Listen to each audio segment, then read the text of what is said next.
sebagai seorang Yesus Kristus yang menjadi bahan renungan, bahan khotbah bagi kita, terambil dari kitab Nehemia pasal 5 ayat 1 sampai 13. Nehemia pasal 5 ayat 1 sampai 13. Beginilah firman Tuhan dan saya membaca dalam bahasa Indonesia. Maka terdengarlah keluhan yang keras dari rakyat dan juga dari pihak para istri terhadap sesama orang Yahudi. Ada yang berteriak, anak laki-laki dan anak perempuan kami banyak dan kami harus mendapat gandum supaya kami dapat makan dan hidup. Dan ada yang berteriak, ladang dan kebun anggur dan rumah kami gadaikan untuk mendapat gandum pada waktu kelaparan. Juga ada yang berteriak, kami harus meminjam uang untuk membayar pajak yang dikenakan raja atas ladang dan kebun anggur kami. Sekarang, maupun kami ini saudara sedaging dengan saudara-saudara sebangsa kami, dan anak-anak kami sama dengan anak-anak mereka, namun kami terpaksa membiarkan anak-anak lelaki dan anak-anak perempuan kami menjadi budak, dan sesudah beberapa anak perempuan kami harus membiarkan diri dimiliki orang. Kami tidak dapat berbuat apa-apa karena ladang dan kebun anggur kami sudah di tangan orang lain. Maka sangat marahlah aku ketika mendengar keluhan mereka dan berita-berita itu. Setelah berpikir masak-masak, aku menggugat para pemuka dan para penguasa. Kataku kepada mereka, masing-masing kamu telah makan riba dari saudara-saudaramu. Lalu kuadakan terhadap mereka suatu sidang jemaah yang besar. Berkatalah aku kepada mereka, kami selalu berusaha sedapat-dapatnya untuk menebus sesama orang Yahudi yang dijual kepada bangsa-bangsa lain.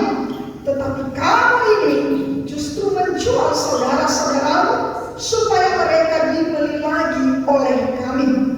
Mereka berdiam diri karena tidak dapat membantah. Kataku, tidaklah patut apa yang kamu lakukan itu. Bukankah kamu harus berlaku dengan takut akan Allah kita untuk menghindarkan diri dari cercaan bangsa-bangsa lain, musuh-musuh kita? Juga aku dan saudara-saudaraku dan anak-anakku telah mengumpulkan uang dan gandum pada mereka. Biarlah kita hapuskan hutang mereka itu. Biarlah kamu kembalikan kepada mereka hari ini juga ladang mereka, kebun anggur, kebun zaitun dan rumah mereka. Pula hapuskanlah hutang mereka, yakni uang serta gandum, anggur dan minyak yang kamu tagih daripada mereka. Berkatalah mereka, itu akan kami kembalikan, dan kami tidak akan menuntut apa-apa dari mereka. Kami akan lakukan tepat seperti yang engkau perintahkan. Lalu aku memanggil para imam dan menyuruh memanggil. Mereka bersumpah bahwa mereka akan menepati janji mereka. Juga kukebas lipatan bajuku sambil berkata, demikianlah setiap orang yang tidak menepati janji ini akan dikebas Allah dari rumahnya dan hasil jerih payahnya. Demikianlah ia dikebas dan menjadi hamba. Dan seluruh jemaat berkata, amin, lalu memuji-muji Tuhan. Maka rakyat berbuat sesuai dengan janji itu. Demikian pembacaan firman Tuhan, dan salam sejahtera bagi kita semua. Shalom.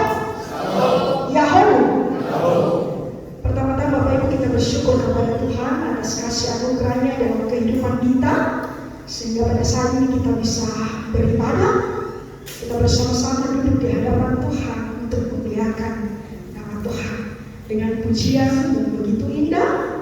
sudah dibawakan oleh Bapak Ibu, baik melalui vokal grup, demikian juga melalui kidung jemaat yang sudah disampaikan.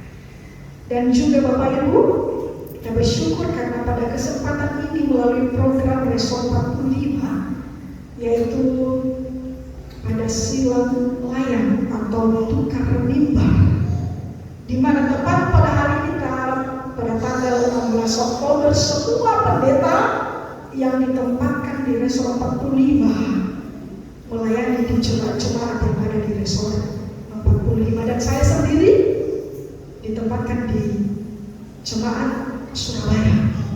Dan itulah mengapa saya dan keluarga bisa hadir dan ada di tengah-tengah Bapak Ibu. Bapak Ibu yang dikasihi Tuhan, ada pepatah mengatakan tak kenal maka tak sayang. Bagi manegri bagamai kawasa tua, hana nasihu nafaluha tebafa akbar. Lalu beda mana yang ikan sama dua lalu ede dan kenal. Ada berdali Bapak Ibu minta ke berkenal ke Rahom.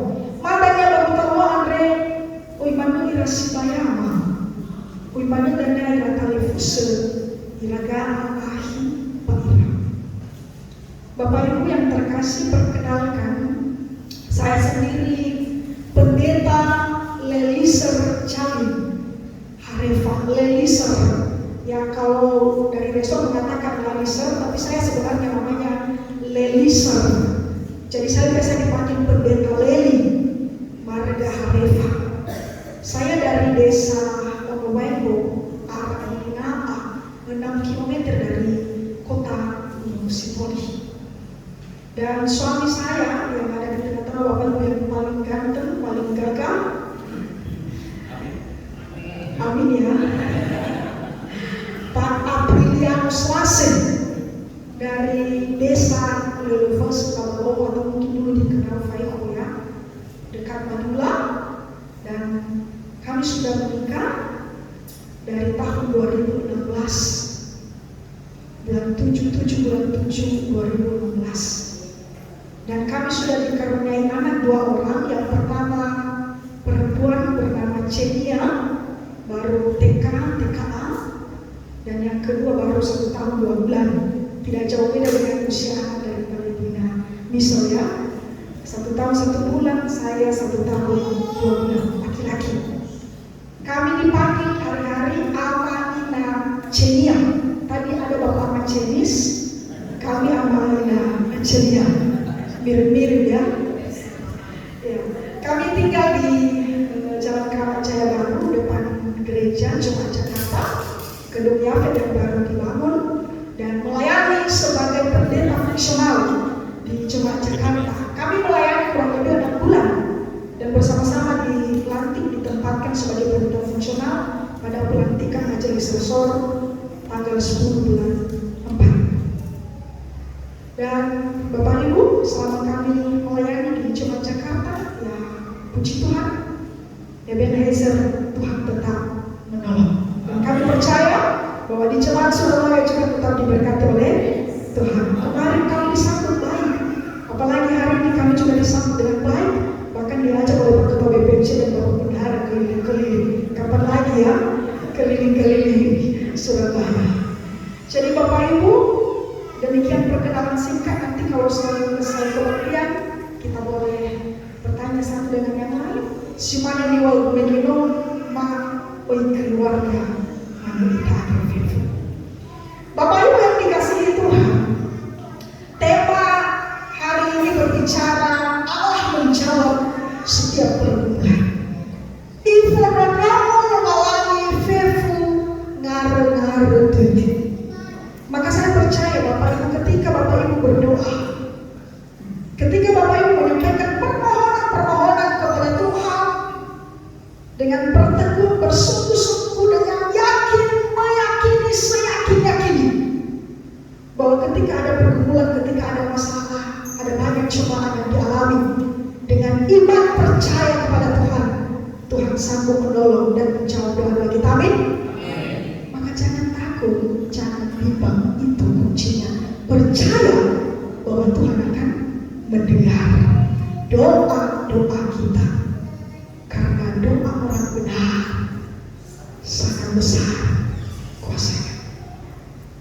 Saudara dikasihi Tuhan, ketika kita berbicara masalah kasih, kalau kita membaca dari Injil Matius pasal 22 ayat 36 sampai 40, ketika Yesus berbicara, menjawab pertanyaan dari orang Farisi dengan mengutus salah satu ahli Taurat untuk mencoba Yesus. Kesimpulan dari hukum Taurat itu apa? Hukum yang pertama dan yang kedua yang sama dengan itu.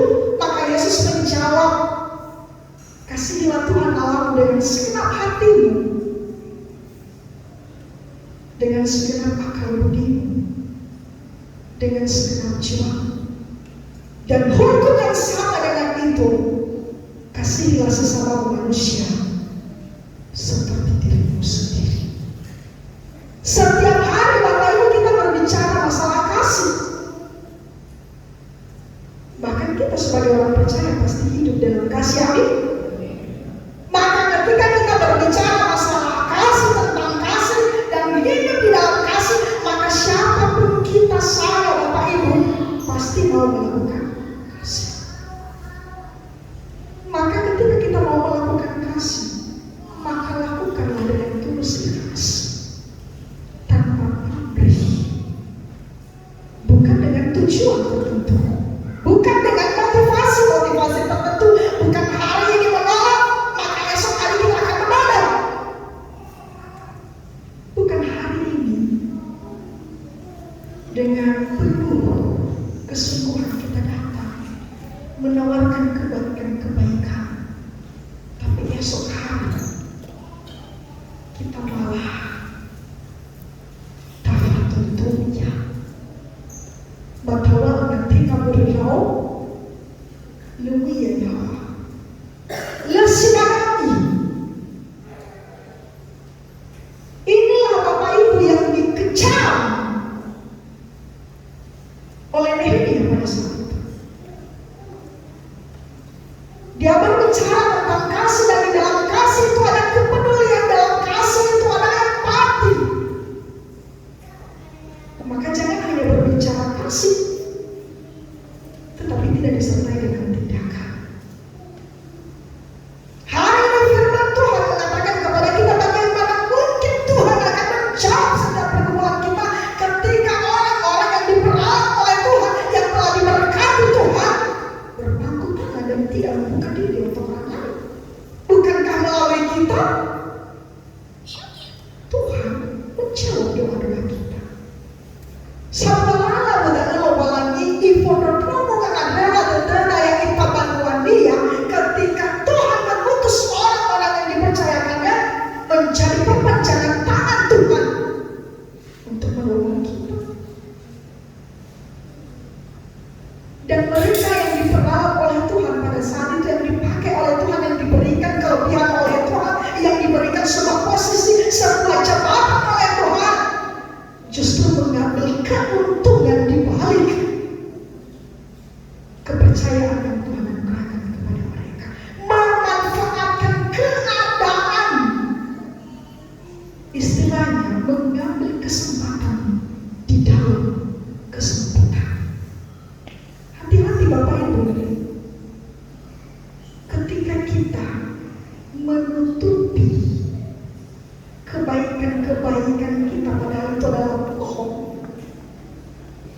berpura-pura melakukan kasih tapi karena ada tujuan tertentu, itu artinya kita telah menyanyiakan kepercayaan Tuhan dalam hidup kita.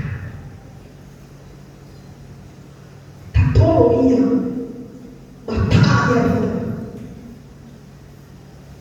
tapi kerja hamani batahalu mani. Itulah sifat manusia. Saya percaya di zaman Surabaya tidak ada seperti itu. Tapi di luar sana kita bisa mendapati orang-orang seperti itu.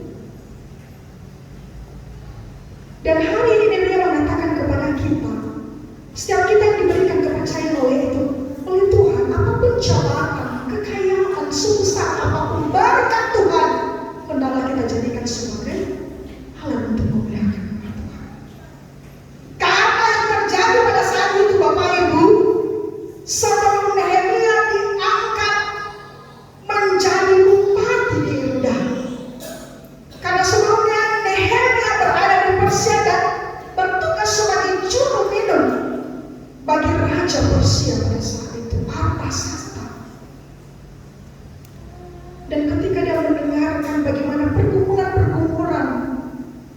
sebangsanya, rakyatnya yang ada di Yerusalem saat itu, di mana tembok-tembok Yerusalem telah menjadi reruntuhan ketika mereka pulang dari Babel kembali ke Yerusalem. Maka dengan kerinduan, dengan belas kasihan, maka Nehemia tergerak hatinya untuk kembali pulang ke Yerusalem. Dan oleh kepercayaan Raja Persia, dia diutus dan ditempatkan dan mengambil cuti selama 12 tahun dan ditetapkan diangkat menjadi bupati. Lalu apa yang terjadi ketika dia mendengarkan rakyatnya datang kepadanya dan menyampaikan apa yang mereka hadapi pada saat itu? Maka Nehemia sebagai seorang bupati yang baik, dia merasa kecil. Maka di sini dia mengatakan di ayat yang ke-6, maka sangatlah marah Nehemia. Kenapa? Karena pemuka dan penguasa dan orang-orang kaya pada saat itu mengambil kesempatan dalam kesempitan. Ketika raja memungut pajak dan rakyat celaka, rakyat biasa menderita karena tidak sanggup untuk membayar pajak, lalu mereka meminjam uang kepada para rentenir juga untuk memenuhi kebutuhan pokok makanan mereka pada saat itu. Mereka harus meminjam uang kepada orang-orang kaya. Tapi apa yang terjadi? Mereka mengambil riba, bunga uang yang besar, dan karena mereka tidak sanggup membayar, maka apa yang mereka lakukan? Mereka menggadaikan rumah mereka, ladang mereka, bahkan tidak segan-segan menjual anak-anak mereka untuk menjadi budak. Dan mereka manfaatkan hal ini. Yang miskin menjadi miskin, yang kaya menjadi kaya. Lalu ketika Nehemia mendengar ini, dia marah. Dan apa yang dilakukan oleh Nehemia? Dia memanggil para pemuka dan juga para penguasa dan mengadakan sidang jemaah dan menegur mereka dengan keras dan memerintahkan mereka dengan berkata, kembalikanlah semuanya itu, hapuskanlah hutang-hutang mereka, kembalikanlah apa yang telah digadaikan kepadamu, baik rumah, baik ladang, bahkan gandum-gandum mereka. Karena siapa lagi yang mau memerdekakan mereka kalau bukan kalian? Yang memeras mereka justru bukan orang lain, tetapi sebangsanya sendiri. Padahal awalnya mengabuli Ira mulai bagian Babel ini, bahalu kaira abdel, la osabu la kau lazui, oi moroi mana berbuah. Abra bagai Ramalina Nehemia berfanu supaya baru mau enaru, la efau la efif, la faamu la efif dah. Bahaya yang sama, mereka mengikuti dan mereka memuji-muji Tuhan dan berkata, amin. Maka rakyat berbuat sesuai dengan janji Tuhan. Apa? Karena yang pertama, Nehemia menjadi teladan bagi mereka. Apa keteladan Nehemia? Nehemia sendiri tidak mengambil apa yang menjadi haknya, yang seharusnya ladang ternak yang diberikan kepada bupati tidak diambilnya, dan justru itu digunakannya untuk membantu orang-orang miskin, termasuk membeli kembali budak-budak yang telah dijual kepada bangsa lain dan membebaskan mereka. Dan dia sendiri tetap takut akan Tuhan, memenuhi tugas dan tanggung jawabnya sebagai pilihan Allah. Bapak Ibu saudara-saudara yang dikasihi Tuhan, dari firman Tuhan ini apa yang harus kita renungkan dalam kehidupan kita? Apa yang kita petik dari firman Tuhan yang sudah disampaikan kepada kita? Yang pertama, berempatilah terhadap orang-orang yang menderita. Berempati berbeda dengan simpati Bapak Ibu. Karena berempati adalah merasakan apa yang dirasakan oleh orang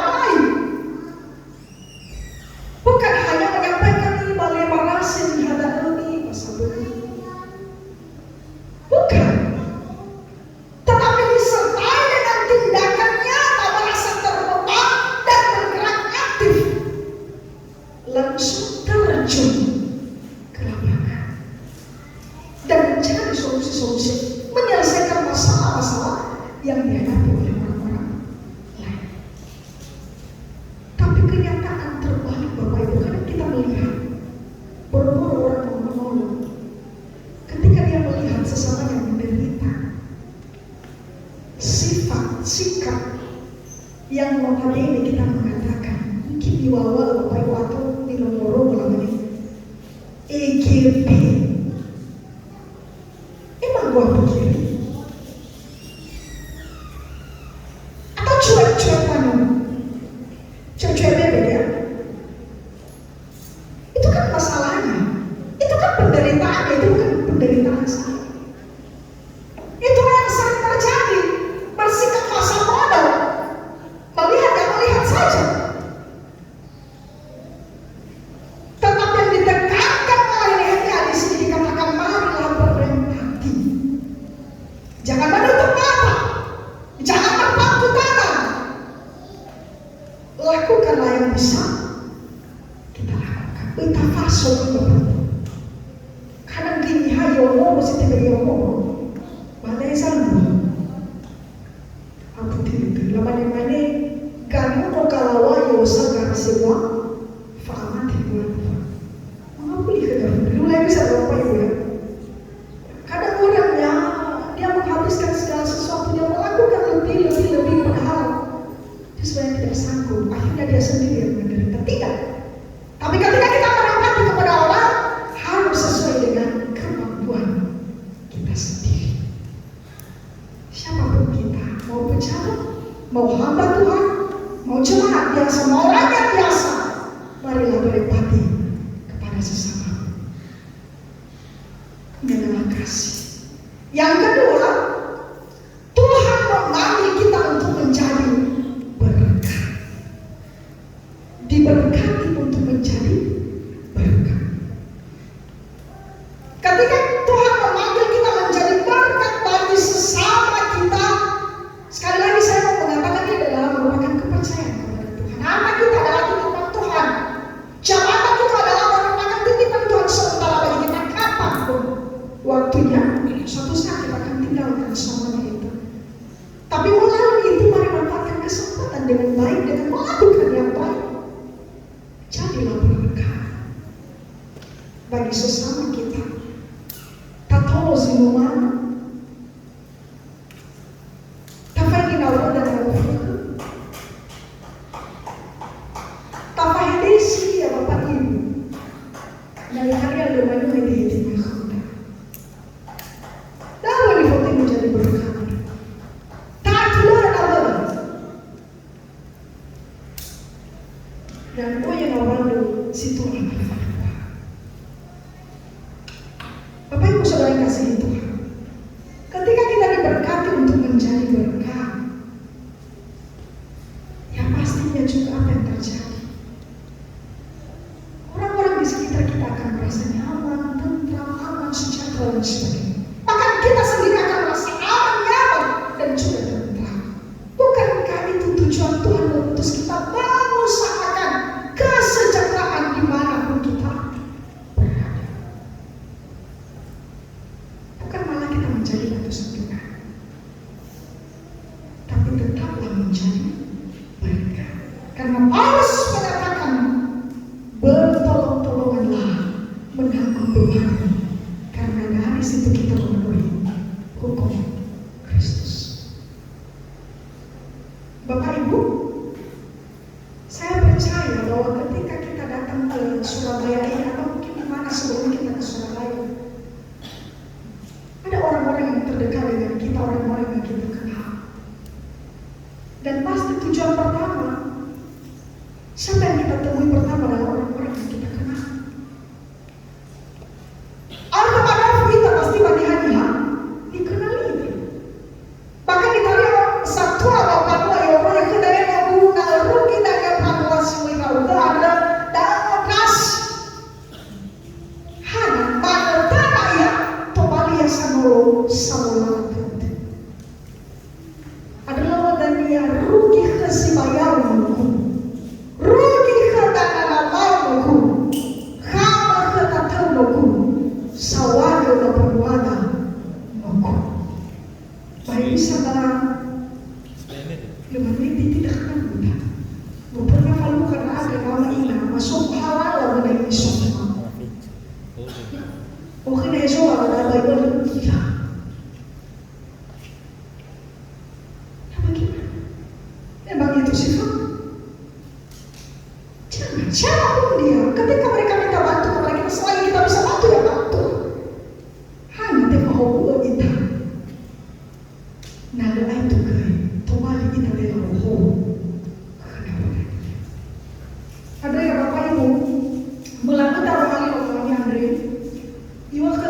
Romani Andre.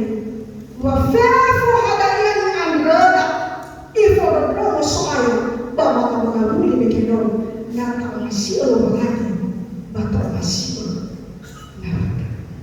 Tuhan akan mendengarkan jawab doa kita ketika kita tetap hidup di dalam kasih dan sudah menjadi teladan yang baik. Apa yang menjadi bagian kita ambil, yang bukan menjadi bagian kita berikan kepada orang-orang yang berhak menerima. Urahan adalah usaha bertahap urahan. Dalam Israel fanikero nawedamita berdiri khulada bantare tahu aku dan urahan tahu yang urahan apalagi dalam yang di Madome lalu amanah ini semua ya setuju di mana tuh coba ya bantuan dari Bapak Ibu di bantuan ini kadang tidak tersampaikan, tidak tersalurkan bagi orang. Kenapa? Yang di atas sudah mengambil porsinya, yang nomor 2 mengambil porsinya, yang nomor 3 mengambil porsinya. Oke, tadi ke keamanan atau ke mana? Ya ini batu dan yang hanya sini ke kenal ke ini. BLT ada, itu nggak bisa Bapak Ibu. Nah, melalui firman Tuhan ini kita harus bersikap adil, bersikap bijaksana, dan tetap takut akan Tuhan. Itulah yang diharapkan kepada kita. Firman Tuhan melalui ayat Al-Fatihah mengatakan,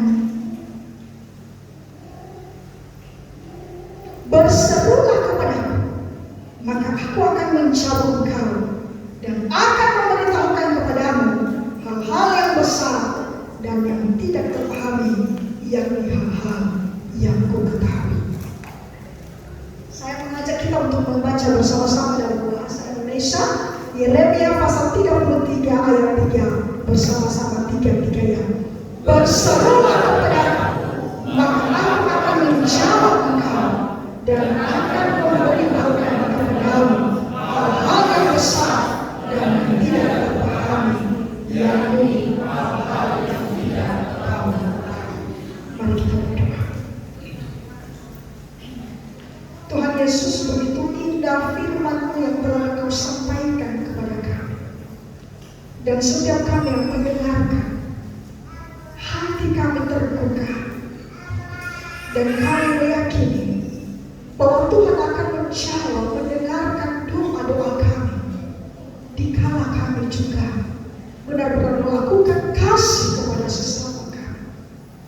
Untuk itu Bapa, melalui kuasa Roh Kudus, mampukanlah kami untuk melakukan firman ini, sehingga siang dan malam kami tetap merenungkannya dan memperkatakannya di dalam nama